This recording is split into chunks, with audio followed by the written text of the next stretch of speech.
Greetings, comrades. Welcome to All Power to the People podcast on Grown Folks Talking, Express Yourself Internet Radio via the Huddle Team app. We meet every Sunday at 12 p.m. Eastern Time.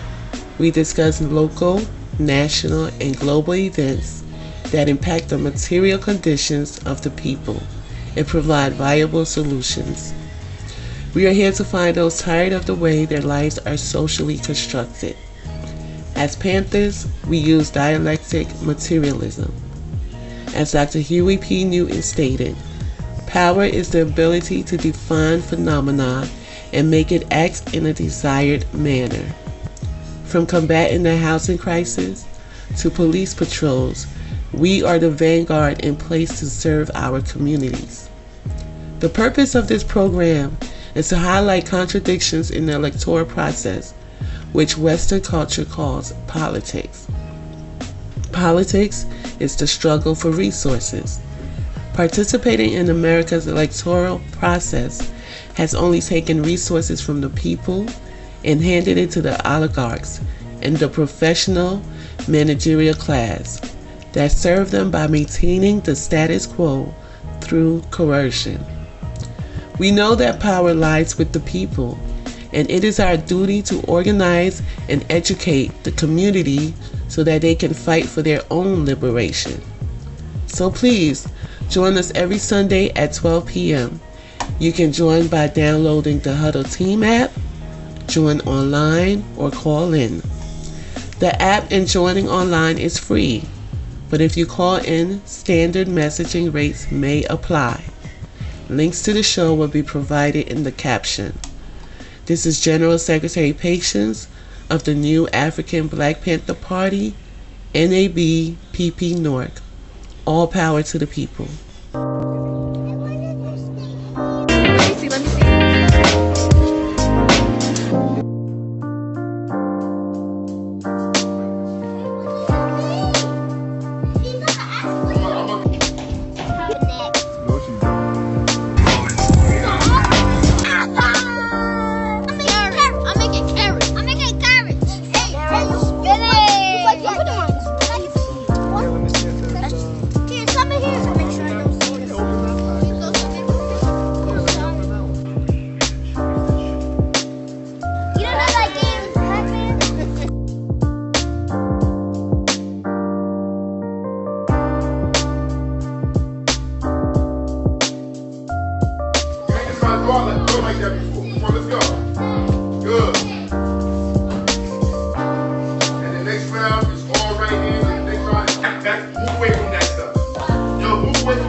me see. A party that gardens together stays together. This is the People's Garden. We are setting up. From help of our good friend, Sergio. It's part of the United Panther Movement. The United Panther Movement are those who believe in our 10-point program, which is basically providing services to the community. Free breakfast program, free food program, free health clinic, pig patrols, and we have programs for the kids, after school programs, summer camps. We do all of this because we understand the importance and the needs of the people. So we're planning the community garden. This is the garden for the people. But we need help. We need help from you guys. So join the United Panther Movement. To learn more, contact General Secretary Patience at 862-283-9917 or email patiencerow@yahoo.com. That is in PATIENCEROW@yahoo.com.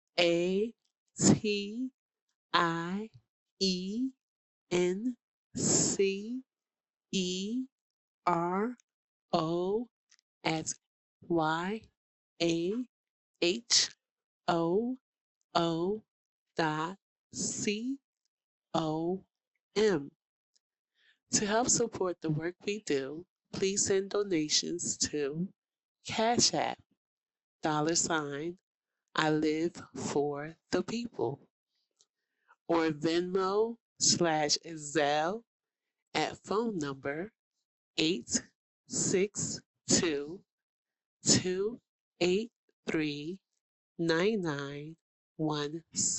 This is General Secretary Patience of the New African Black Panther Party, NAB PP North. All power to the people. All power to the people. Let me collect myself, man. Let me collect myself. We got a lot to do today.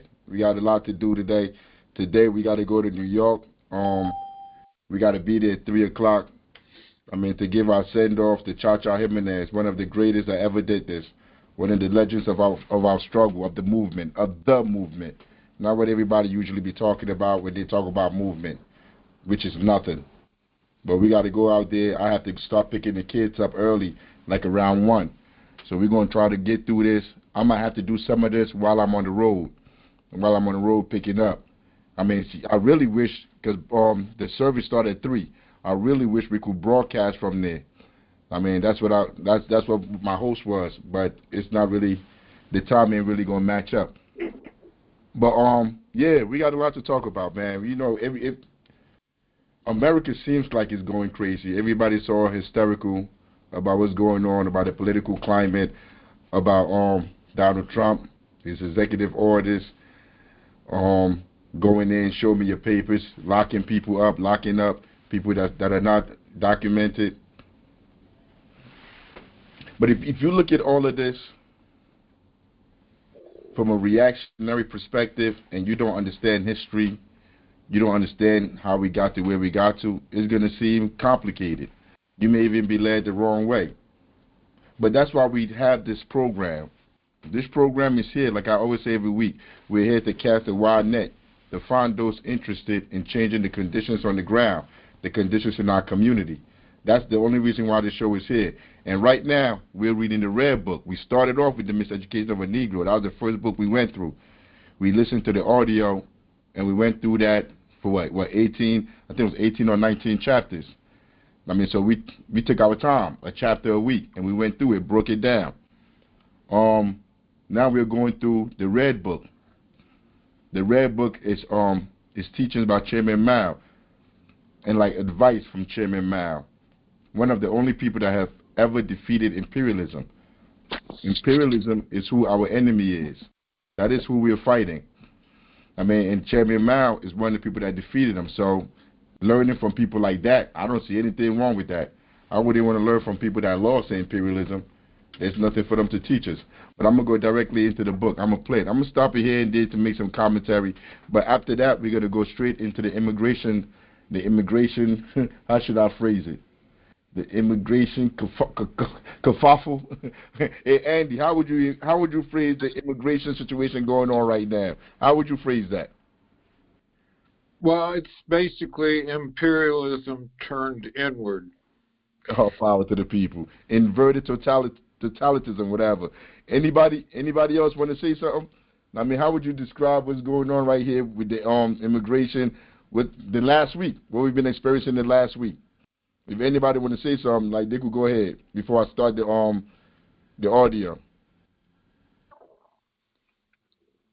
I'd add it's terrorism. All power to the people. All power to the people. It's all of that.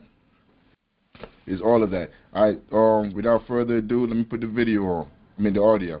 Quotations from Chairman Mao Zedong, Chapter 2, Classes and... Narrated by General Secretary Patience, the New African Black Panther Party. Class struggle. Classes struggle. Some classes triumph, others are eliminated. Such is history. Such is the history of civilization for thousands of years. To interpret history from this viewpoint is historical materialism. Standing in opposition to this viewpoint is historical idealism. In class society, everyone lives as a member of a particular class, and every kind of thinking, without exception, is stamped with the brand of a class. Changes in society are due chiefly to the development of the internal contradictions in society. That is, the contradiction between the productive forces and the relations of production, the contradiction between classes and the contradiction between the old and the new. It is the development of these contradictions that pushes society forward and gives the impetus for the suppression of the old society by the new. The ruthless economic exploitation and political oppression of the peasants by the landlord class forced them into numerous uprisings against its rule. It was the class struggles of the peasants, the peasant uprisings, and the peasant wars that constituted real motive force of historical development in Chinese feudal society. The ruthless economic exploitation and political oppression of the peasants by the landlord class forced them into numerous uprisings against its rule. It was the class struggles of the peasants, the peasant uprisings, and peasant wars that constituted the real motive force of historical development in Chinese feudal society. In the final analysis, national struggle is a matter of class struggle. Among the whites in the United States, it is only the reactionary ruling circles that oppress the black people. They can in no way represent the workers, farmers, revolutionary intellectuals, and other enlightened persons who comprise the overwhelming majority of the white people. It is up to us to organize the people. As for the reactionaries in China, it is up to us to organize the people to overthrow them. Everything reactionary is the same. If you do not hit it, it will not fall. This is also like sweeping the floor. As a rule, where the broom does not reach, the dust will not vanish of itself. The enemy will not perish of himself, neither will the Chinese react. There's a few terms that they spoke about that we have to that you got to go back and go study. That you have to understand what they're talking about. Historical idealism, materialism. Idealism, thinking that everything can be perfect. That is what historical idealism is. And Chairman Mao is explaining the struggle, the same struggle that Marx was talking about. The history of the world is that of class struggle. Class struggle. You have to remember that. Hey, look, we're reading this information to enlighten ourselves. That is why we're reading this information. We're trying to learn. We're not just here just listening to this just because it's fun, just because we're here, it's a club or whatever. We got a club that we come to every Sunday and we chill. No, we're trying to enlighten ourselves. Chairman Mao is telling you right here in this the first couple of minutes. How many minutes is this? The first almost 3 minutes. He's telling you that we live in a class struggle, and that the different parts of that on the class in the class struggle have different points of view, different ideology, way they look at reality. He's telling us we can't trust those at the top. Those at the bottom cannot trust those at the top. In Fanon's Wretched of the Poor, Wretched of the World, he said there can be only one. The last shall be first. Yeah, you hear the cars and motorcycles driving by, or whatever. But he said it. There can be only one. Either the last can be first, and the first can be last. But both of them cannot occupy the same space. It's time that we be real with each other. There's no negotiation with elites, with the wealthy, with the middle class. There's no negotiation with them.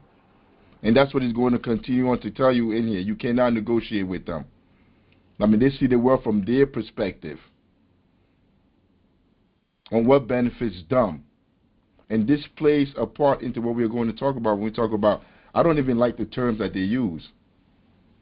Human beings that left where they were because they were being terrorized by the same government, that left and flee and ran to find a better life. Those human beings, those are the human beings we're talking about. What is going on, everything that's going on with them, that's what we're going to be talking about. We're going to be talking about what the same elites that he's talking about, those same wealthy class, that wealthy class of people from back then that he was talking about in the Chinese culture.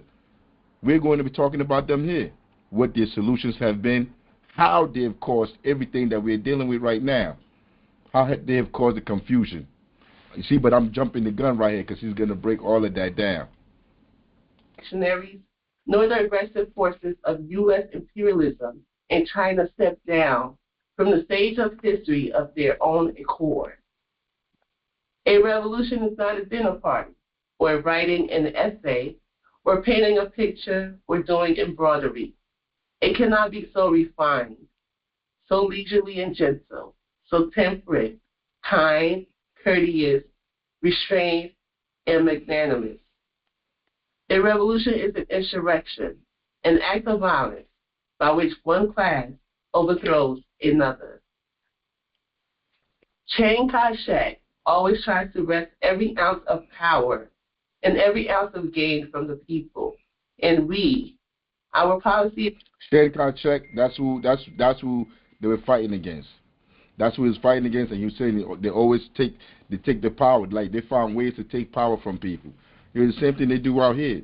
It's when we say systematic, when you have a system, when you have a process where the individuals in that space, in that community, that pay taxes, that are living in that community, cannot get justice from those systems because they strategically have judges and people in these places to give the power or to give the verdict to those that they choose, or those with the lawyers, with the Wall Street lawyers. Imagine somebody living in the projects, like you barely able to pay your rent, like 50-60% of your rent, of your income is going to rent.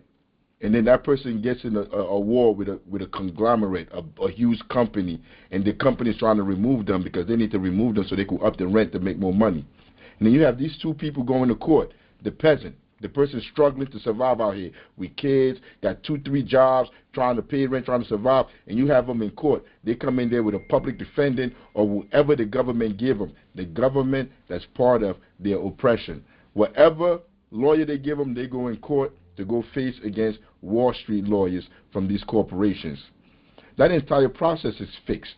The deck is fixed. The table is fixed. I'd never been to Vegas to gamble. I never gambled in Atlantic City because I inherently know the deck is fixed. So I'm not participating in that. But that's the system that we live in, the reality that we live in on a daily basis. Everything is fixed. There's no capitalism. This is cronyism. Capitalism, like they say on free markets, everybody has the ability to participate. If you don't have no money, if you don't have no access, you're not participating. There's nothing free about that market. See, but these are the ways in which they lie to people. The class that he's talking about, this rich class, because in time they adapt. They have institutional memories, and they adapt to however we uprise. They adapt to it, and they find ways to subjugate us even stronger and harder and blind us. They use our own, people that look like us, to do this, to accomplish it. Everywhere you go, every institution you go to in our communities, people that look like us. So now what are we going to say? What are we going to jump on? Oh, they got the white man. Oh, they got all these Jews. They look like us, the people that's doing this, so you don't see it. And the whole time, they control your school system. They're educating your children. They're making your children believe what they're saying is true. But if you don't read, if you don't go back and study these quotations, because when you tell reactionaries about Mao, when you bring up the word Mao, the Chinese, you bring up China, they're going crazy. Oh my God, they say your Mao is trying to brainwash people. It's like a cult. You're listening to Mao. You're listening to the writings of Chairman Mao. Do you hear anything that say worship me, celebrate me? Do you hear anything of that nature? Everything you're hearing here is telling you, is breaking down what you see outside when you go outside your house, what you see on the news, what you see everywhere. You saw them people, you saw the inauguration. You saw them billionaire CEOs up there with Trump, a billionaire himself. You see them. That's what he's talking about. But even before Trump, Obama, Biden, the Clintons, the Bush, this is all oligarchs, man, and they serve this system. It doesn't matter what party, even the Green Party, all these fake parties, the Socialist Democratic Party, they're all inside that system that's been created to put the wool over your eye. It's to give him retaliation and to fight for every inch of land. We act after his fashion. He always tries to impose war on the people. One sword is in his left hand, and another is in his right. We take up swords too, following his example. As Chiang Kai-shek is now sharpening his sword, we must sharpen ours too. Who are our enemies? Who are our friends? This is a question of the first importance for the revolution. The basic reason why all previous revolutionary struggles in China achieved so little was their failure to unite with real friends in order to attack real enemies. A revolutionary party is the guide of the masses, and no revolution ever succeeds when the revolutionary party leads them astray. To ensure that we will definitely achieve success in our revolution and will not lead the masses astray, we must pay attention to uniting with our real friends in order to attack our real enemies. To distinguish real friends from real enemies, we must make a general analysis of the economic status of the various classes in Chinese society and of their respective attitudes toward the revolution. Our enemies are all those in league with imperialism, the warlords, the bureaucrats. Pause it there. He told you what the enemy is. Yo, we fighting imperialism. Our enemy is imperialism and everybody that's in bed with imperialism. That's who our enemy is. Period. Period. You don't go nowhere else. And we call them running dogs.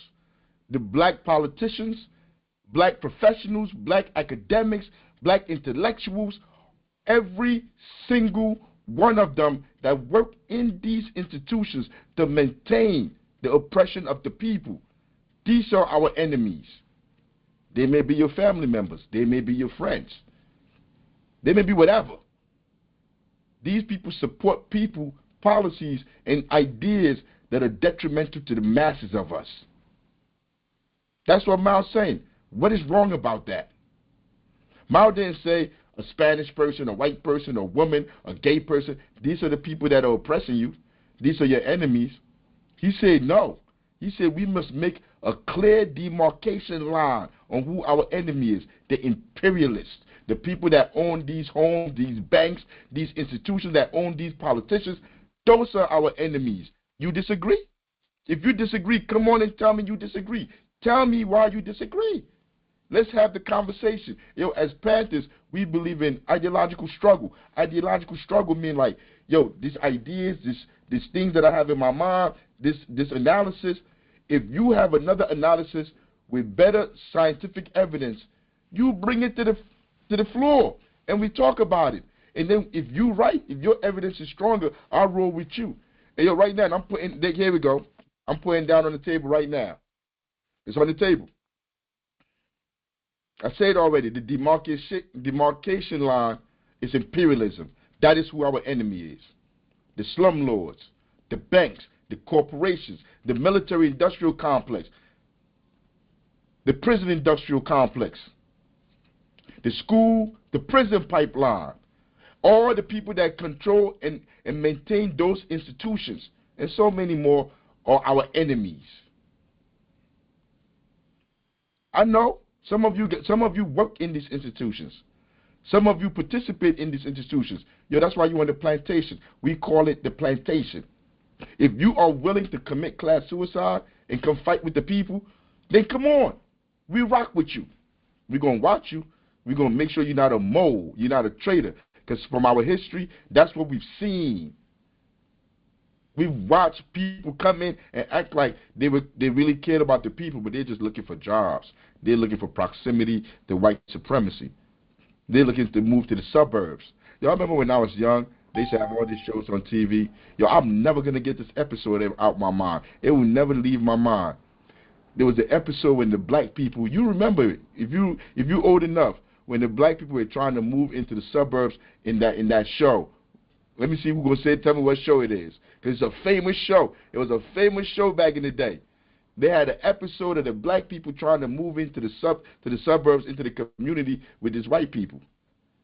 And they were telling us, like when I was growing up, I was like 9, 10, 11 years old, and I was watching, I'm thinking in my mind like, so this is what success is. This is what freedom is.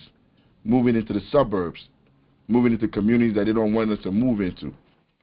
That's what these shows told us was liberation, was our purpose. It was what was it, Family Ties with Michael J. Fox? That was the movie. I mean, that was the TV show, Family Ties. And I remember watching it, like thinking like they were really talking about something when they wasn't talking about nothing. That was imperialism trying to distract us from our real purpose and true cause. All the propaganda, everything you see on media, everything that you consume is here to keep you delusional, to keep you bugging. Have your mind just all crazy, not understanding what you're seeing, questioning yourself. Because we control none of these institutions. All of these institutions are put here to basically control how we think and how we move. The comprador class, the big landlord class, and the reactionary section of the intelligentsia. The comprador class is the bourgeoisie, the rich black people, whatever. And you heard what he told you. You heard the classes just named. I mean, he named a couple of them just now. Let me bring it back a little. Landlord class. The landlord class. This was written like 67 years ago. The landlord class. Yo, we're not going through issues with the landlord. What's the number one issue in our communities? What's the number one issue in our communities?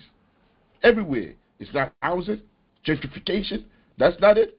The price of food. That's not the number one issue. That is the number one issue everywhere. If you took all the people around in them, and I'm including what they've been doing, going in there, grabbing human beings, out of their jobs, trying to go put them on planes and drop them off to the same country that they're dropping bombs on. All that, even though we're going through all of that, the number one issue, if you poll the people that live in the community, is they can't afford a place to live. They're on the streets. And you heard them, the landlord class. And, the struggle doesn't change.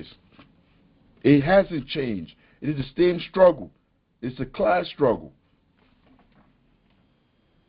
Section of the intelligentsia attached to them. The leading force in our revolution is... No, I ain't going to let that skip. He just said attached to them is the intelligentsia. That's the academics. I know because it's taboo. We're going to talk about the unions too.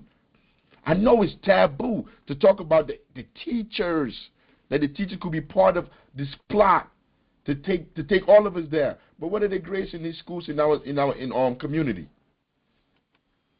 What's the proficiency? Can our children read? Can they do math? Are they learning the society that they're in and how to defeat it?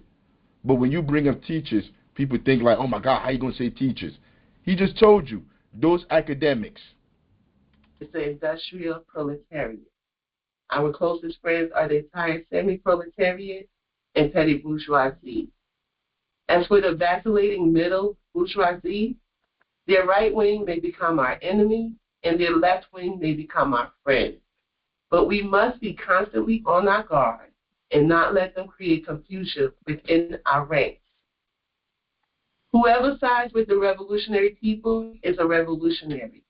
Whoever sides with imperialism, feudalism, and bureaucrat capitalism is a counter-revolutionary. Did Africa say that? Mao said that. Mao said, there's nothing here about praise me, praise me. Mao said, whoever sides with imperialism, whoever sides with them, that's our enemy. Whoever sides with the revolutionaries, that's our allies. Who are the revolutionaries? You think the mayor is the revolutionary? You think the council people are the revolutionary? The Senate, the Congress? You think these are the revolutionaries? Or do you think people on the streets dedicating their lives to feed people in the community, taking time? Don't nobody pay us for this work we do right here. Nobody paid for none of this. Nobody paid Brother Nas for coming up with this platform for us to be able to sit here and speak. We do this because we care about the people. We love the people. We'll die for the people. That's why we sit here. There's no monetary gain to this. Nobody's making anything. All we're here to do is give you this, present this information that has been hidden from you. And it's been made taboo for you to hear, because they understand once you start listening to Mao, you're going to understand exactly who the enemy is. And you're going to devise a way to try to overthrow them. They don't want that.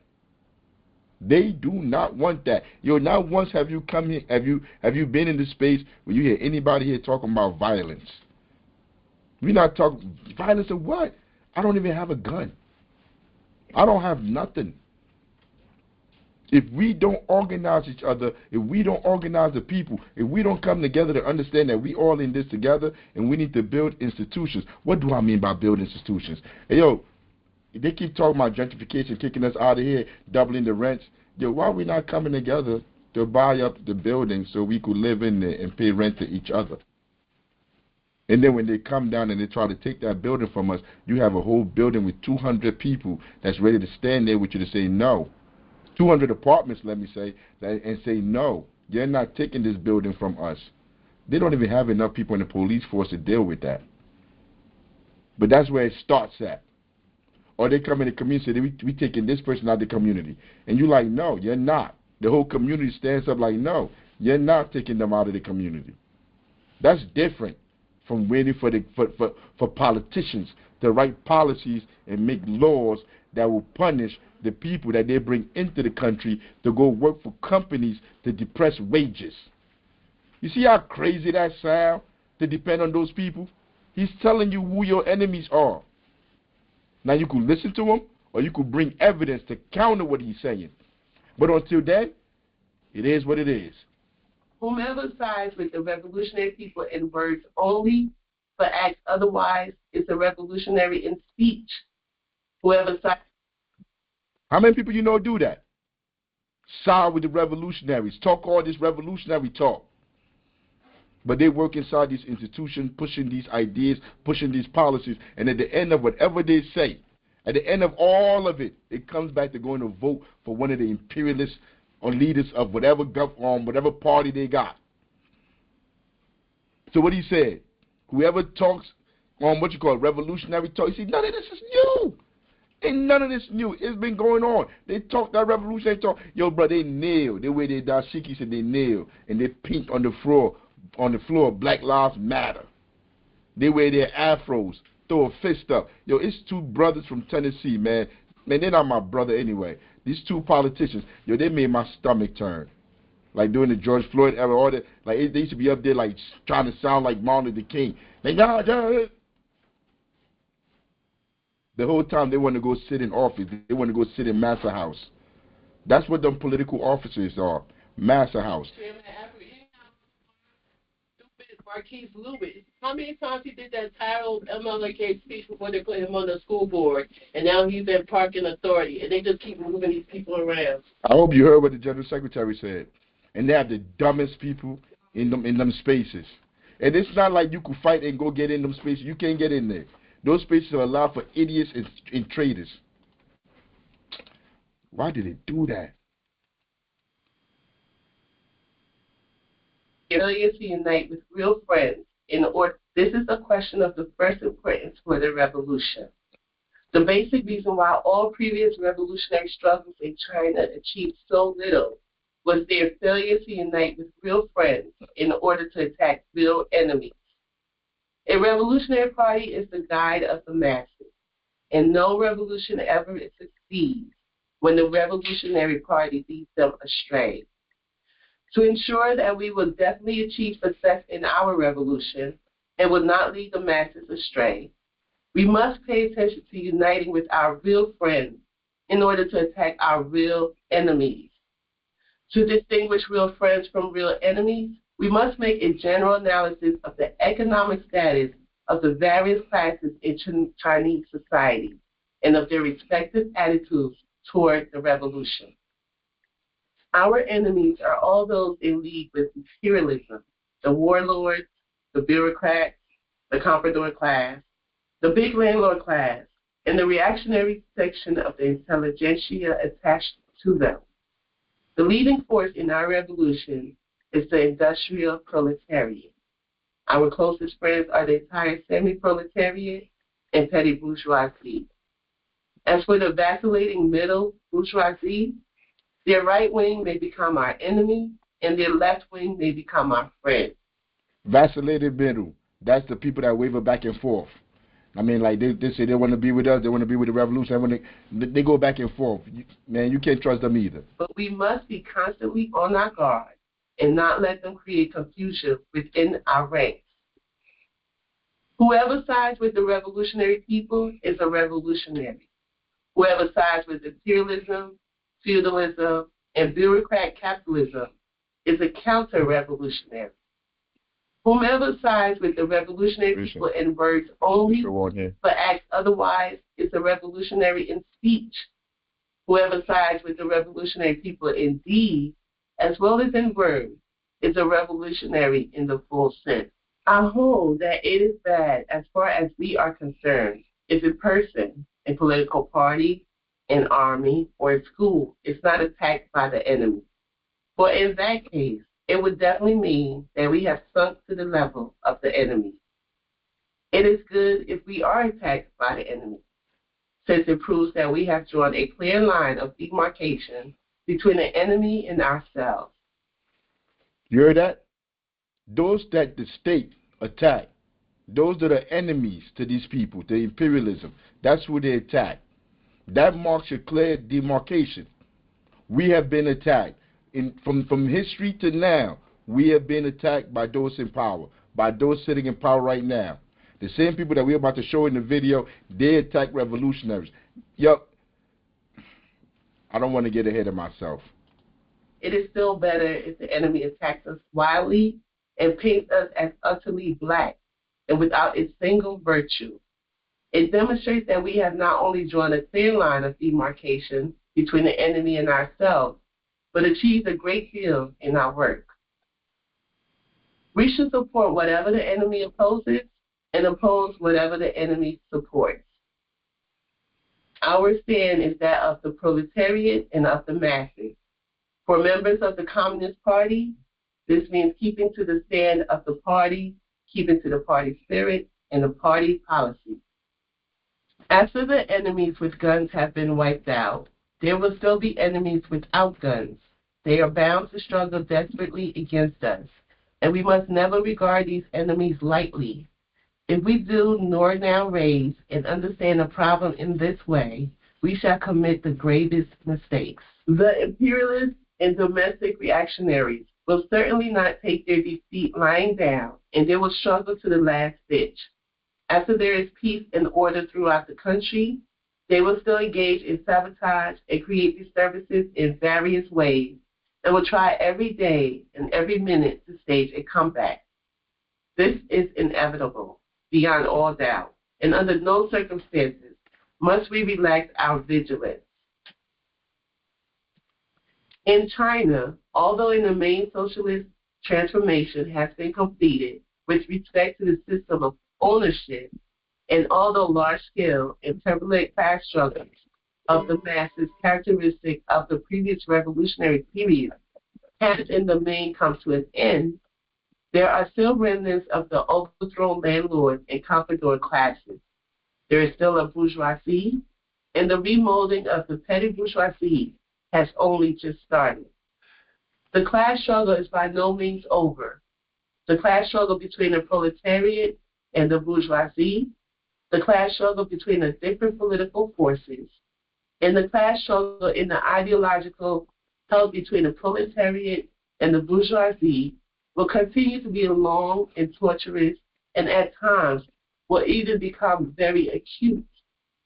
The proletariat seeks to transform the world according to its own world outlook, and so does the bourgeoisie. In this respect, the question of which will win out, socialism or capitalism, is still not really settled. It will take a long period to decide the issue in the ideological struggle between socialism and capitalism in our country. The reason is that the influence of the bourgeoisie and of the intellectuals who come from the old society will remain in our country for a long time to come, and so will their class ideology. If this is not sufficiently understood, or is not understood at all, the greatest mistakes will be made, and the necessity of waging the struggle in the ideological field will be ignored. In our country, bourgeoisie and the petty bourgeoisie ideology, anti-Marxist ideology, will continue to exist for a long time. Basically, the socialist system has been established in our country. We have won the basic victory in transforming the ownership of the means of production, but we have not yet won complete victory on the political and ideological fronts. In the ideological field, the question of who will win in the struggle between the proletariat and the bourgeoisie has not been really settled yet. We still have to wage a protracted struggle against bourgeoisie and petty bourgeoisie ideology. It is wrong not to understand this and to give up ideological struggle. All erroneous ideas, all poisonous weeds, all ghosts and monsters must be subjected to criticism. In no circumstance should they be allowed to spread unchecked. However, the criticism should be fully reasoned, analytical, and convincing, and not rough, bureaucratic, metaphysical, or dogmatic. Both dogmatism and revisionism run counter to Marxism. Marxism must certainly advance. It must develop along with the development of practice and cannot stand still. It would become lifeless if it remained stagnant and stereotyped. However, the basic principles of Marxism must never be violated, or otherwise mistakes will be made. It is dogmatism to approach Marxism from a metaphysical point of view and to regard it as something rigid. It is revisionism to negate the basic principles of Marxism and to negate its universal truth. Revisionism is one form of bourgeoisie ideology. The revisionists deny the differences between socialism and capitalism, between dictatorship of the proletariat and the dictatorship of the bourgeoisie. What they advocate is in fact not the socialist line, but the capitalist line. In present circumstances, revisionism is more pernicious than dogmatism. One of our current important tasks on the ideological front is to unfold criticism of revisionism. Revisionism, or right opportunism, is a bourgeoisie trend of thought that is even more dangerous than dogmatism. The revisionists, the right opportunists, pay lip service to Marxism. They too attack dogmatism. However, what they are really attacking is the quintessence of Marxism. They oppose or distort materialism and dialectics, oppose or try to weaken the people's democratic dictatorship and the leading role of the Communist Party, and oppose or try to weaken socialist transformation and socialist construction. After the basic victory of the socialist revolution in our country, there are still a number of people who vainly hope to restore the capitalist system and fight the working class on every front, including the ideological one. Moreover, their right-hand men in this struggle are the revisionists. All power to the people. Go ahead, Andy. Hang on. Yeah.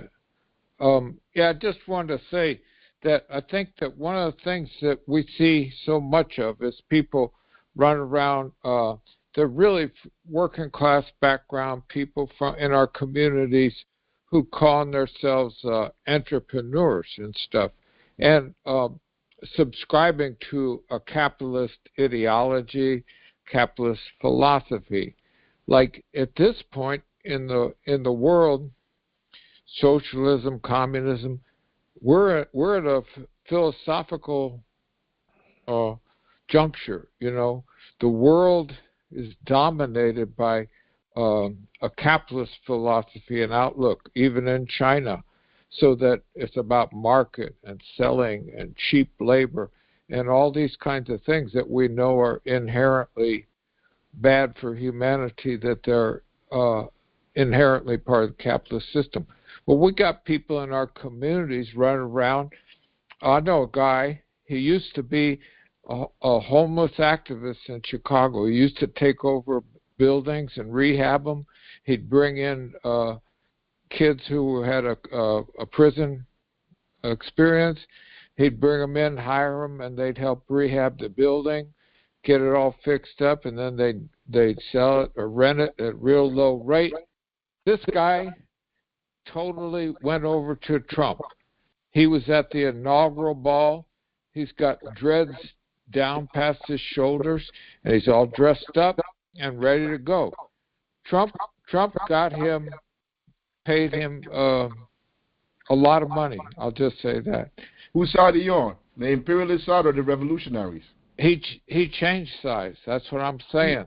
You see, I would argue he didn't change sides. I would argue he's always been that person. Yo, if I go ask those people, those prisoners that he had helping them fix those houses, I guarantee you he suppressed their wages. Yo, these people are not new. No. Yeah, I believe you're right on that in retrospect. But I'm trying to point out is like we're surrounded on all sides by incorrect thinking, and that's kind of the main battlefield. And why I agree with you that the education is the job that has to be done. I mean, everybody could go get a pea shooter or something, but that ain't going to change the ignorance that's holding us all back. That's not going to work. Exactly. Nah, you hit it right on the button. Exactly. Like without education, we have nothing because people are lost right now. They've created a system, a social construct where they have made everybody dumber than doorknobs. And going out trying to organize those people, you're going to lose your life. Yo, we cast a wide net to look for people. But we're not going out here trying to go say, like, yo, let's get all these people to go do this. Nah. Yo, the work is already being done. Whoever comes in and helps maintain the work, carry on the legacy. But we're not going out there to, we already know. This is, now we're not going to start with him. I'm going to start with the big boss. I'm going to start with him. General Secretary, do we have it on here, the Rodwell brothers? Yeah, that's it right there. All right, so look, I had always been doing activism, but when I became a Panther a couple of years ago, it was his brothers. They were in front of their house. You're gonna see the video. No, let me play the video. Let me from a couple of years ago tell you. Look at all the less gray hair. I mean, look. Hey, all power to the people. I live for the people. I die for the people. On Tuesday, there's a video of one of our first podcasts that we did because we couldn't get the message out. No media outlet was talking about this family. We talk about what the police did because the mayor controlled all the media, controlled all the institutions. Nobody would speak about it. So we had to create a podcast and try to use Instagram, TikTok, Facebook to get the word out what was going on. And this is the first one that we ever did. And that's what I'm showing on the screen and you'll hear it. June 2nd, there was an arrest in the city of Newark. The video is on WPIX, New York, January 11th. I'm about to go to the video right now. We're going to get right into this. We ain't going to play no games with this. 2 days after a controversial police encounter in Newark, New Jersey, the department is still blocking off several streets from regular traffic. It's a strong presence that Robert Rodwell says originated with this. A Tuesday afternoon stop on Cypress Street involving Robert's two sons and a large team of both plainclothes and uniformed police officers. They approached my stepson in the wrong way. Robert says the cell phone video you are watching picks up after plainclothes officers conducting a gun investigation aggressively approached his son. Moments later, Robert says his other son ran outside to help his brother, unaware the men in plain clothes were actually cops. Again, this is before the cell phone video started to record. They tried to say that the police was jumped by a mob. The police wasn't jumped by a mob. Robert is referring to Newark Fraternal Order of Police President James Stewart's characterization of the encounter in a local news article, in which Stewart describes officers being pummeled to the ground, kicked in the head, and choked. That is not what we see on the video, and we do not see any signs of injured officers recovering from a mob beating. But almost 90 seconds into the clip, we do see at least 3 officers surrounding and handcuffing Brandon Rodwell as they forcibly bring him down headfirst into the sidewalk. And the police handled this situation wrong, and my stepson handled it a little bit wrong. And then took him up and bow right on his face. Really hard. Robert's wife, Monique, has a different take. I'm like, well, what the heck? They told me one story, but then when I see the video, it's a whole different story from what the police told me.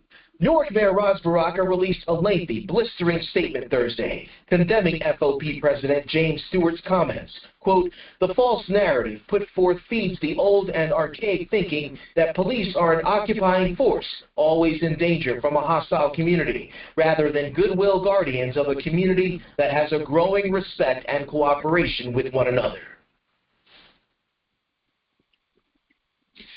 Monique Rodwell tells us that her son is still behind bars, charged with aggravated assault against a police officer. He's the young man who you saw brought down headfirst onto the sidewalk. From what we are told, the police did not recover a gun. We're live in Newark tonight. Jay Dow, Pix 11 News. Yeah. So Tuesday, this young man were in front of their house, and the police jumped out of the car and started assaulting one of them. And the brothers didn't allow him to become George Floyd. They didn't stand there and watch the police snuff the life out of their brother. They went over there to go help him. Yo, all of us sit here and we saw what happened to George Floyd all around the country. And we ask ourselves, if I was there, what would I have done? Would I have just stood there and let the police snuff the life out of that brother? I ask myself that question. And I tell myself I wouldn't just stand there and let them do that, that I would do something. I truly believe that I would do something. In 2014, they had a consent decree. The consent decree was after 3 years of investigation into the Newark Police Department, where they found them to be racist. Well, we always knew that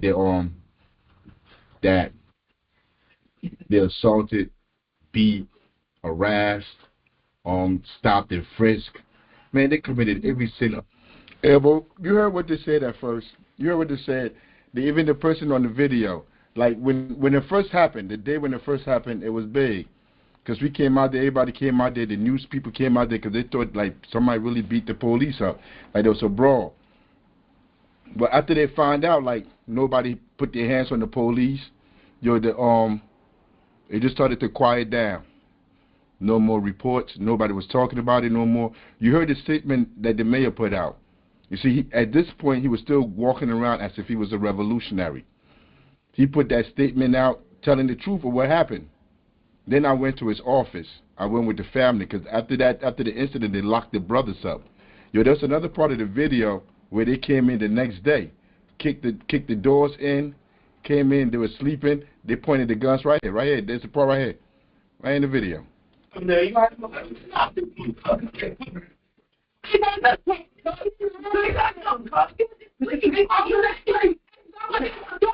they're in the house sleeping. This is the next day. The next morning, the police came in there with tactical gear.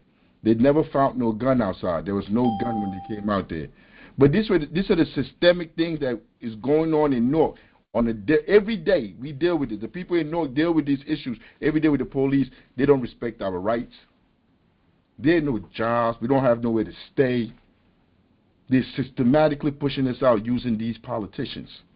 I'm showing you this for you to listen to the mayor. I want you to hear what the mayor said about what happened and why you see the confusion in the community. People that are living like this, because I know these brothers.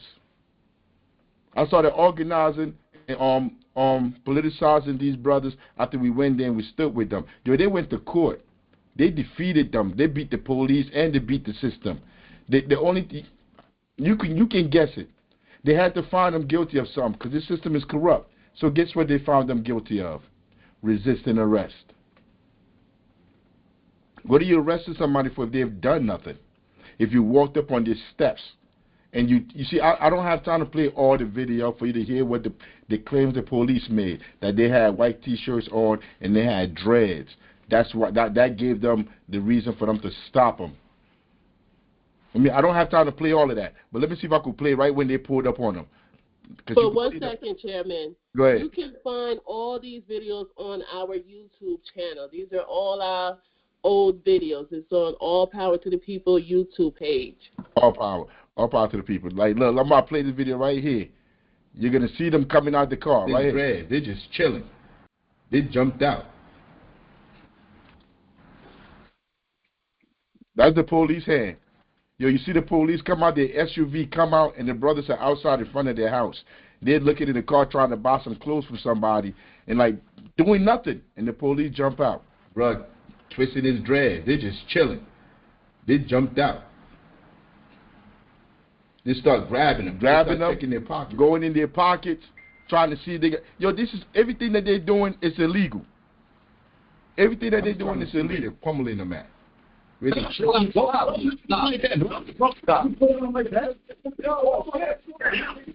when they grabbed them, the brothers like, you're not going to just grab my brother like that. And they stood there and they fought with their brother. You would think the mayor, the revolutionary mayor, would side with his brothers. Nah, when I went in there, he was like, the police got cameras. They said they got the fanny pack, it had a gun in it. I looked him right in his face. I'm like, yo, you know you're lying, right? I think that was the last time me and the mayor had a real conversation. We really sat down and talked. When I sat in that office and he tried to tell me that there was nothing wrong with these black men being sent to the plantation. Because they were locked up for months. Lost jobs. They have children, little babies. Their homes, lost everything. And the mayor was telling me that the police had cameras. They had nothing. When they went to court, they had nothing. They had nothing. But this is the same mayor that you're about to listen to now. You about to listen to him. Let me... I ain't even going to start there. Where is it? Right here. Open the floor to the press for a couple of questions on this topic. Mr. Mayor, obviously the warrant and the idea of it is a very big new situation. Can you just tell us exactly how you know that no warrant was issued, and also have you spoken? You heard back from ICE or HSI, and also with this local business where they came to. Have you talked to them? Have they given you anything, even like surveillance video that shows it's proficient warrant? Our folks have had extensive conversation with the owner, with the people that were in there, with some of the community advocates that were there as well. So there have been extensive conversation. There is no warrant that anybody has seen. They didn't produce one then, and they haven't produced one still. So it would seem to me that they know that we keep saying there was no warrant, that they would have shown it by now. Mr. Mayor, they didn't have permission to get inside, right? They have no warrant. Mr. Mayor, I wanted to ask you, we do know that prior to the inauguration, there was a standing sensitive location policy that governs critical places like churches, hospitals, right, schools. That changed overnight. What are the consequences for you leading a city of this size where you have responsibility to run those facilities? What are the things that you're doing proactively, and has Governor Murphy reached out to you or the Attorney General, Mr. Clark? Well, I haven't spoken to any of those folks yet, and I'm sure I will. Folks from all over the country have been calling me. Senator Booker have spoken with me twice already about this issue. I've spoken to the superintendent of schools already about a plan that they should put in place at schools, what the procedure would be if ICE shows up at your school door. They need a warrant to go into a school as well. I was a principal of a school, so I know police cannot just come into the school without a warrant. We know this. They can't go into churches and do that, or any houses of worship at all and do that either. We have a Constitution of the United States that we want to uphold. We have this for a very specific reason, to guard us against illegal trespass like this, to guard our papers, our persons, our property from folks who may have a political agenda and seek to, come into our community and commit terror, because that's what happens here. And as everybody already talked about, there are a lot of folks in our community that are already terrorized, that feel afraid at this point. right? So it makes it difficult for us around health issues. It makes it difficult for us. All right, we got things to do today. So the General Secretary could play the rest of this out when I'm done. But I need to get this out right now. Let's put the cards on the table. Hey, what you call it? Mute this out real quick. Somebody just came on like it's an echo. Nice.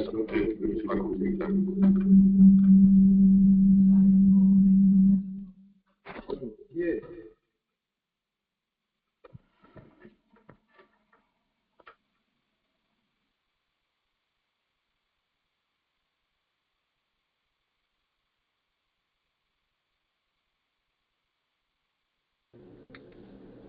Can't hear you, Chairman.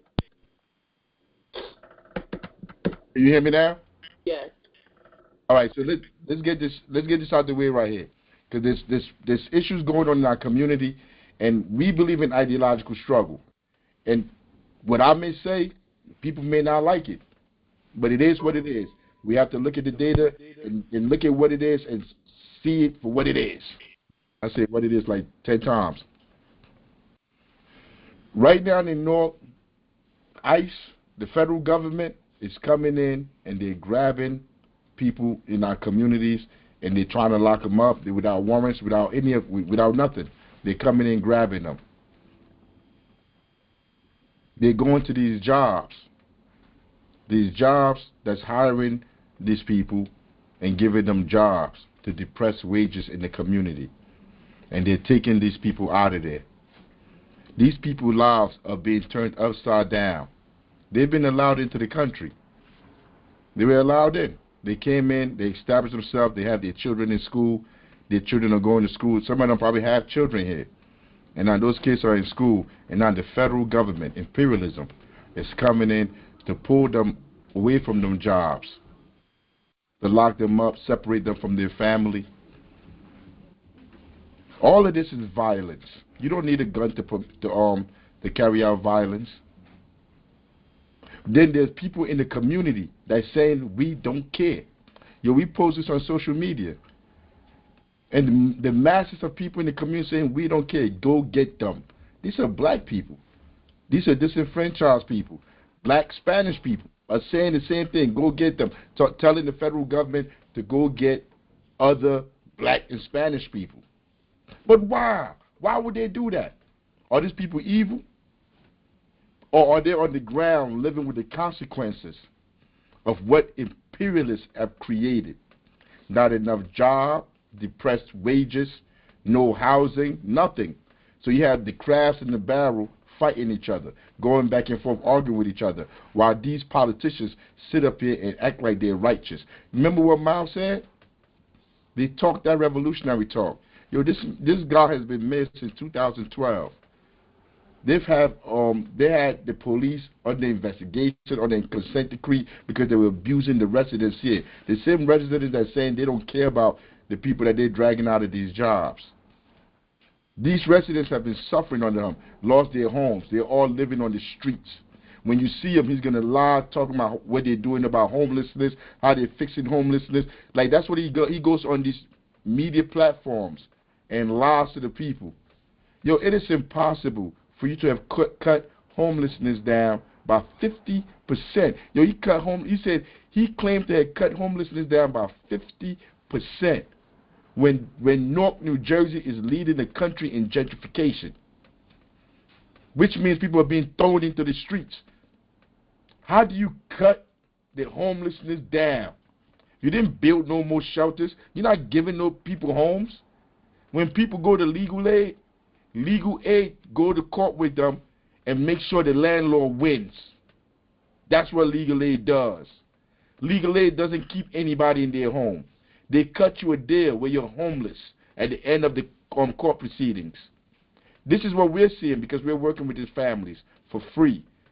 The General Secretary go to court with these families for free. We're doing all of this for free. So we don't have time to play games and try to act like we're not seeing what we're seeing. There's nobody paying us to say what we're saying.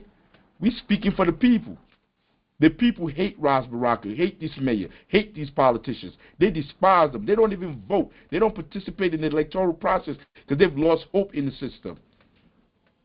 They're trying to divide those people from the people that are running from the countries, South America, Haiti, everywhere. People are coming from everywhere because this government, the United States government, is the biggest purveyor of violence across the whole world.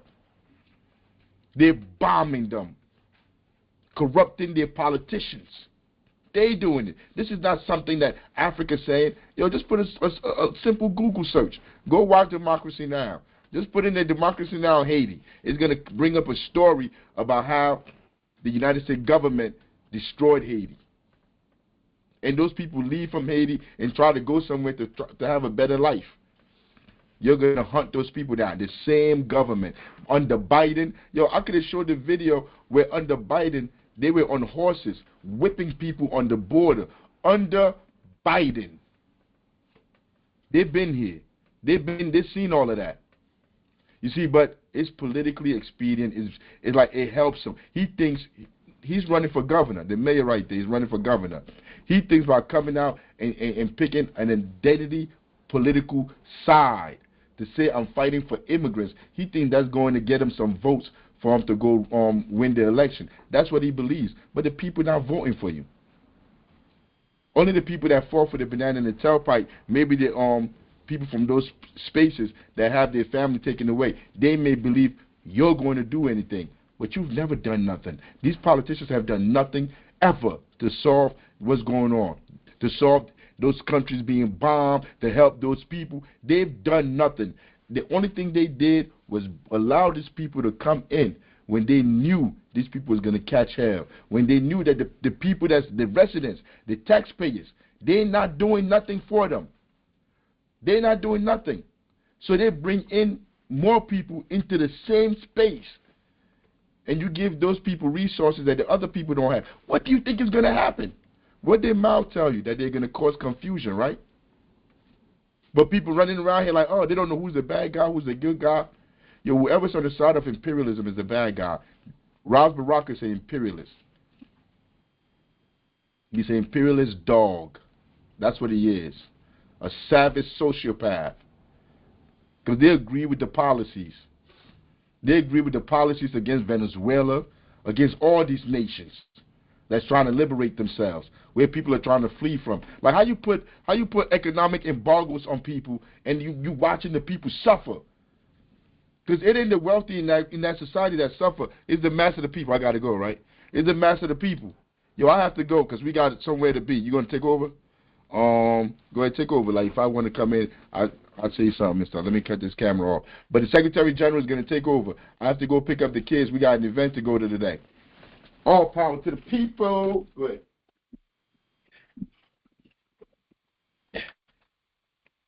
Oop. Greetings, comrade.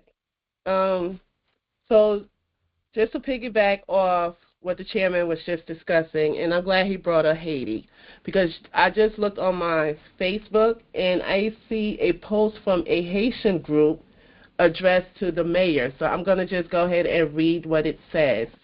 Can everyone hear me? Yeah. Perfect.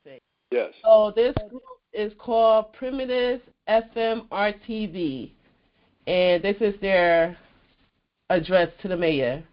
We would like to extend our gratitude to the mayor of Newark, New Jersey, for his ongoing commitment to standing up for immigrants, especially Haitian immigrants. He has visited Haiti several times and is well aware of the challenges faced by both Haitians in Haiti and in the diaspora. He is also familiar with Haiti's history regarding the abolition of slavery. However, we would like to pose several questions to him. 1, how does he engage with Haitian organizations in Newark that serve its residents? 2, after the campaign where many Haitian activists supported his re-election, what actions has he taken to assist Haitian immigrants in Newark and Essex County as a reward for their support? 3, has he established partnerships between Newark and specific, I'm sorry for the interruption. Give me 1 second. You found it?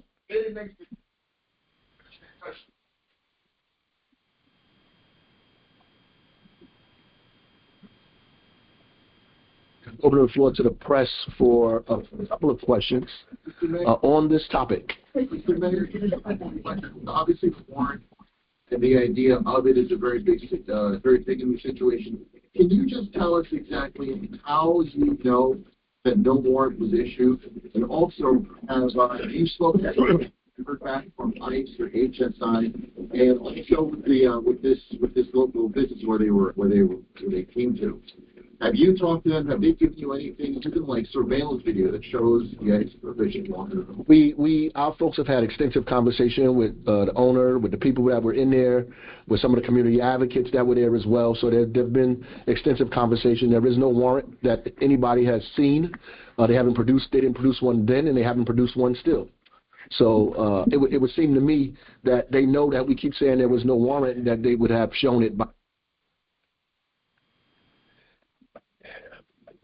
Okay, back. Number 3, has he established partnerships between Newark and specific communities in Haiti to provide assistance?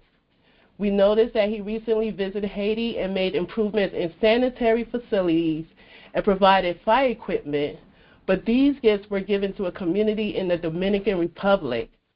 Why were Haitian communities not included in this initiative?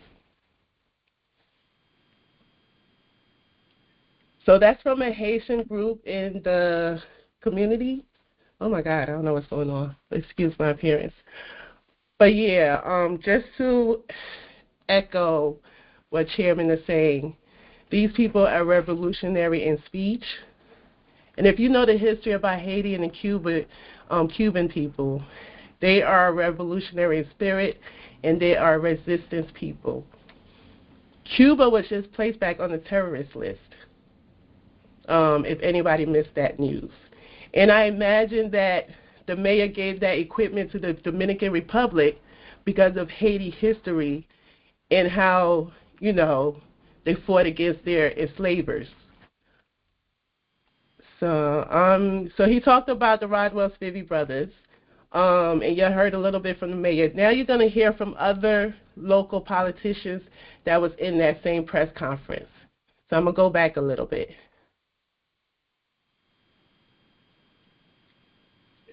So what we have on the screen is our council, is Newark's council president Crump. He got in that seat because his mother, who recently passed, was the council president. Was the at-large councilwoman. So they didn't have a special election like they supposed to. They went and put her son in the seat. So nepotism. Hunter Biden, Trump and his family, they all do it. These politicians, they just pass down the roles to their kids so they could continue to maintain this capitalist imperialist system. So now Crump, who just got the seat, and then once he got the seat, there was supposed to be a vote for who to be the council president. And the procedure is the next highest vote getter in the last election would be the president. But again, nobody follow laws, nobody follow procedures, but they expect the people to respect and follow their laws, which they don't have to. Just like the mayor was talking about Trump, these federal agents came with no warrant. They don't need a warrant because there's no law. They get to do what they want depending who's in charge.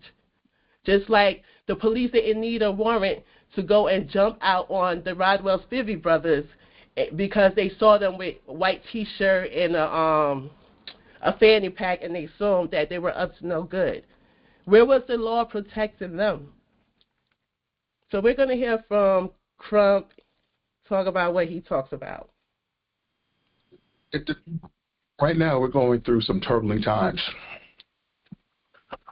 We have to worry about the Constitution being trampled. We have to, although the mayor and others have said it, and I'm not going to repeat everything that was said, We have to be concerned about what is happening, concerned about not just what happens to the folks who they're talking about who were raided yesterday, immigration, population, but the slippery slope that comes with it. Because if it doesn't happen to you today, it's going to happen to you tomorrow. And so you have to be prepared to fight today for tomorrow, not only for ourselves, but for our children. And as Senator Ruiz was saying, and that's the thing with liberals, with these two political parties, talking about you got to fight today to prepare for tomorrow. We've been fighting. We've been fighting ICE. We've been fighting the police. We've been fighting the politicians. This fight didn't start when Trump got in office. I tried to reach out to several people that were in the fighting against the ICE detention that is in Newark. And for those of you that don't know, yes, we have an ICE detention in Newark. Years ago, there were activists. One of them is Jasmine Crenshaw on Facebook, so connect with her if you need to. And I believe the other one was Jay Arena. But they were a group, and I believe it was a Jewish rabbi group that was also in this fight. This was over 5 years ago. Of course, during Ras Baraka's term. And they've been fighting against this ICE detention, and they were successful. But then here's ICE detention came back around again under Biden's administration. And now we got the ICE detention back in Newark, and of course, here comes the raids. But you didn't hear anything about that because the politicians wasn't talking about it, the fake activists in Newark wasn't talking about it, so you wouldn't know about this. But this fight has been happening. But now that's Trump in office, now the politicians want to get involved and talk their talk. For our children and our children's children, because it is an imperative that we do something now and not wait later. This sets a dangerous precedent. It's undermining the trust of law enforcement and is violating our basic principles of justice. Not only just the legal aspect of it, but also morally. We are our brother's keeper. We are our sister's keeper. We are here to take care of each other. And if we don't do those basic things, what are we here for? There's a presumption of innocence, and although this isn't necessarily a criminal matter, presumption of innocence. We all know what that means. But with ICE raiding, it's a presumption of guilt. They grab everybody up. Then they decide who comes forward and who doesn't. And that's not the way our country's supposed to do that. That's not the way I was raised. That's not the way we were raised. That's not the way this country was brought us through. There's a chilling impact I think this has on families. Again, it was spoken before, and I think it just needs to be addressed again. This affects your families. This affects your neighbors. This affects your friends. This affects your children's friends. When my son comes home, I don't want him to come home and say, Dad, so-and-so's not there today because something happened. His friend. Then I have to explain to them, an 11-year-old, what is going on in our country and why it's going to be difficult for his growth and his development and for the rest of his family and for the rest of his friends in the class. This raid, to me, this raid is a calling of action. From now on, it says, no more. We know. All right, enough of him. I don't understand where he was at in this fight when we've been fighting against ICE detention, ICE agents, police brutality. He's been quiet. He got on that seat because of his mother, so he hasn't been fighting for anybody. So we're going to go on to the next. This is LaMonica McIver, a.k.a. Lie Monica. She also was placed in the seat. She is a former student of Ras Baraka. She came, I believe, around his first term. I'm not sure. She barely got the votes, but again, we have a machine that get these people in these seats because the people aren't coming out to vote for them. Newark don't go out and vote. I think they have less than 10% of the people that go out to vote because the people don't believe in these politicians. She is, I termed her the slumlord whore. Newark has a zoning ordinance that allows these landlords to raise rents up to 5% every year. She did that. Her, Rise administration, city council, they did that, and she's proud of that work. This zoning ordinance allows landlords to build like side garage mini spaces. They call it auxiliary dwelling units. I call them slave quarters. Like they could build a room on the side of their house or on top of their garage or in their basement and rent it out to people. And as part of the zoning ordinance, anybody that rents homes in Newark, they have to register with the city. So when they take people to court, the city knows who they are and who they're taking to court. But nothing in that law holds landlords accountable for anything. That law is to support these landlords and for them to make more money. But she's going to come up here and say the same spiel as the rest of them. These people are not for the people. They do not fight for the people. The reason why she's in Congress right now is because I believe she lied and said that her mother, her 60-plus-year-old mother, collected thousands of petitions in one day. But the courts believed her. So now she's sitting there in Congressman's seat. Painsey, who also got in that seat because it's his father. Nobody votes for these people.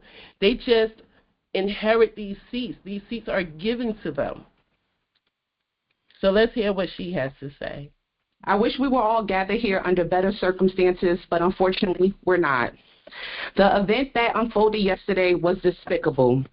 As we've heard over and over again, ICE agents enter a business without a warrant, threaten community members, and harass and held immigrants, citizens, and even a veteran of our nation's military. My office reached out. Newark police enters people's home every day without warrants. They are not held accountable. In fact, they're promoted. Newark police kill people. They're not held accountable.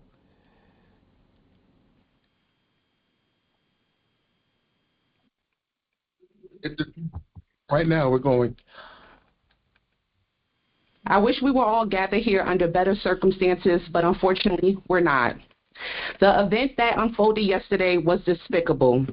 As we've heard over and over again, ICE agents enter a business without a warrant, threaten community members, and harass and held immigrants, citizens, and even a veteran of our nation's military.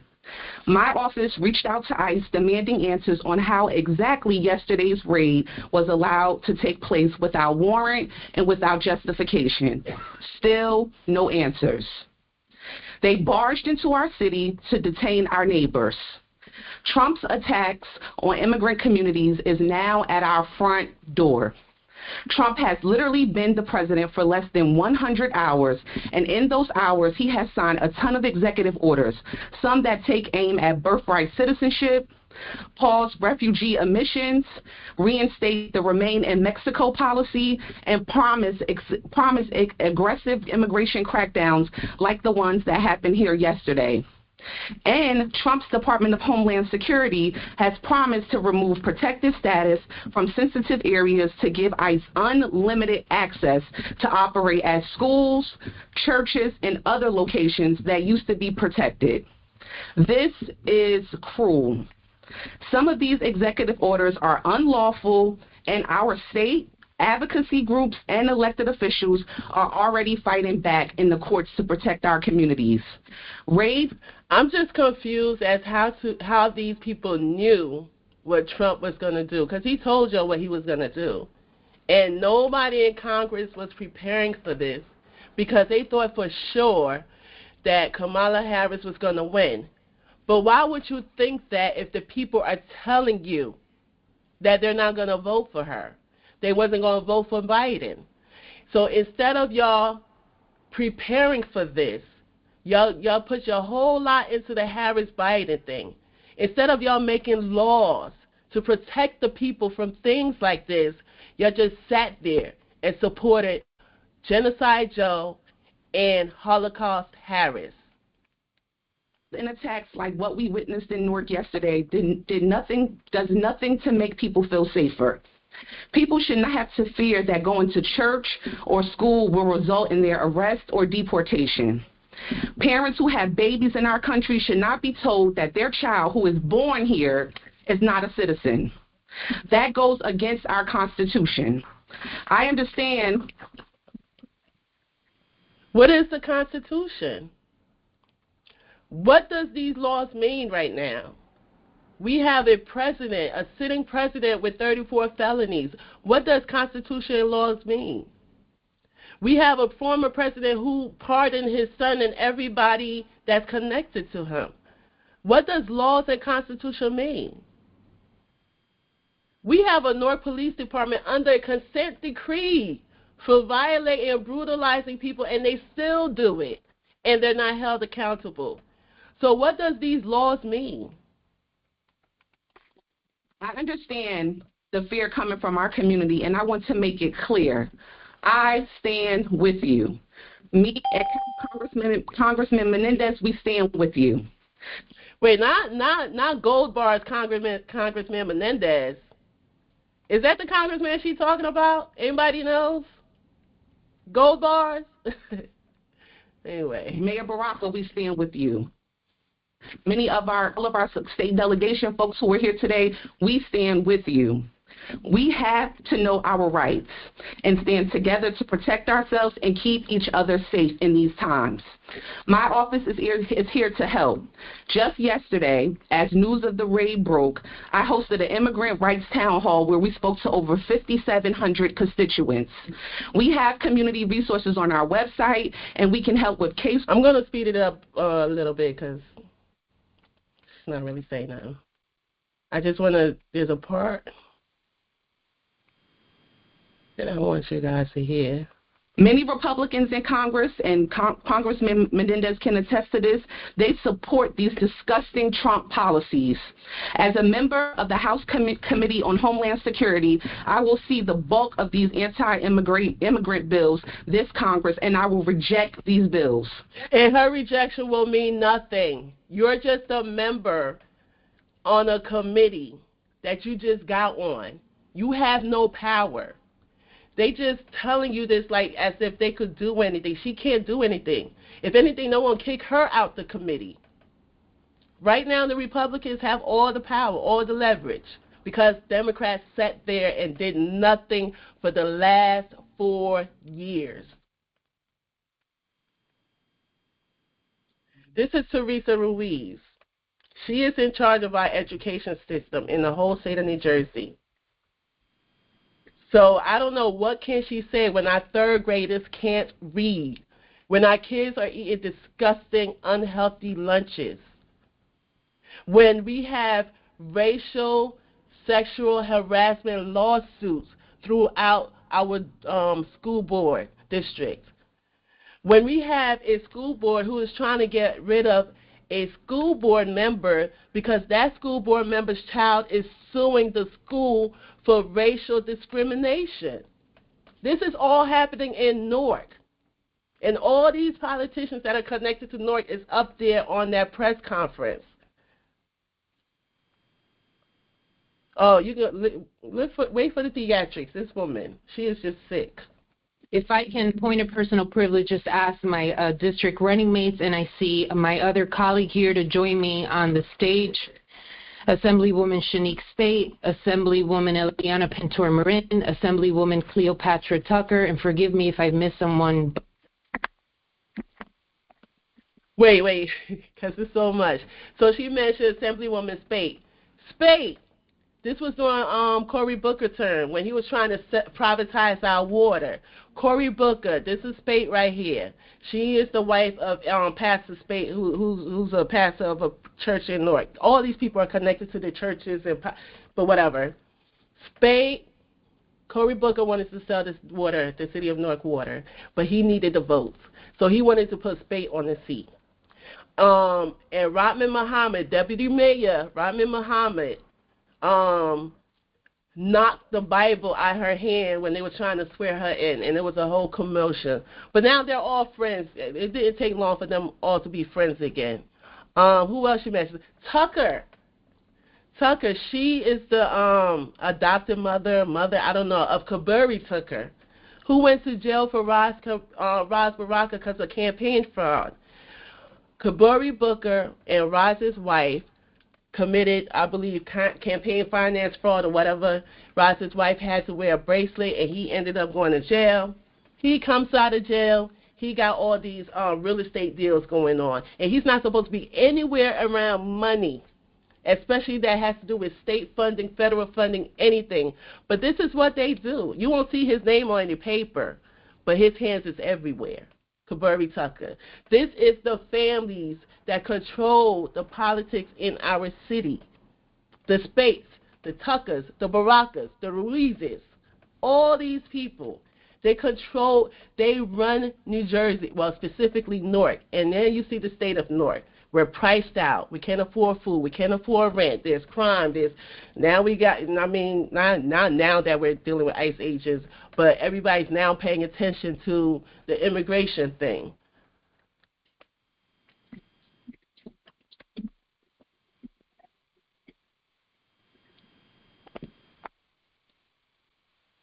I'm afraid, and maybe I'm tired and emotional. I don't want to be here as the Senate Majority Leader.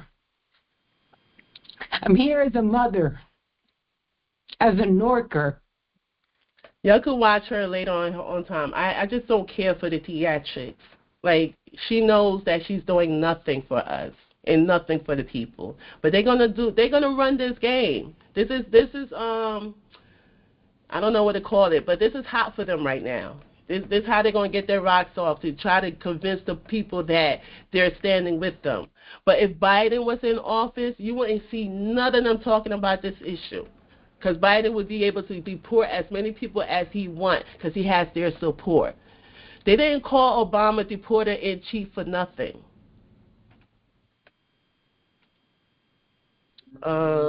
We already covered him. He answered some of the questions from the reporters. You guys can cover that. Again, we got somewhere to go, so I'm going to end it kind of short. We talked about that. I'm just going to go over the violation. It's under the New Jersey Jobs Protection Act. If employers are caught hiring unauthorized workers, there are penalties, but we never hear about that. These employers are not going to court. They're not going to take these employers to court that hire unauthorized workers. You can look this up under the New Jersey Jobs Protection Act. But there are penalties and violations, but they're not enforced. Just like nobody enforced these laws that supposed to hold these landlords accountable. Let's see. And that is the end of that. I'm going to stop sharing. So are there any comments? Anybody want to say anything? Please feel free. The floor is open. Go ahead, Andy. Yeah, I do got to hop off here pretty quick, but I wanted to say that this pattern of having these comprador or, puppet figures in office who are actually carrying out the policies and trying to hide it, that goes way back. I mean, there was a guy in Poland when the Nazis took over and stuffed all the Jews into concentration camps. They had these ghettos. One of them was run by a Jewish guy. He did what the Nazis told him to do, and he tried to keep himself set forward in front of them as an honorable man. I'm a Jew. I'm an honorable man. I'm a mayor. Meanwhile, he was making sure that everything was carried out. And Ras Baraka, black mayor here in Chicago, they're doing the same thing. They're just grandstanding right now, running their mouths. But if they really wanted to stop ICE, they'd mobilize the people to go out and stop ICE. ICE has, places where they originate these raids from and stuff. The mayors ain't calling for that. They're not going to lead that charge. They're going to run their mouth, grandstand, until these people are out of the way. I agree. Thank you for that, Comrade Andy. Anyone else? Going once, going twice. Until next time, all power to the people. This is New African Black Panther Party on All Power to the People podcast on Grown Folks Talking Express Yourself Network. See you next Sunday. All right. Take care. Take care. All power. All power.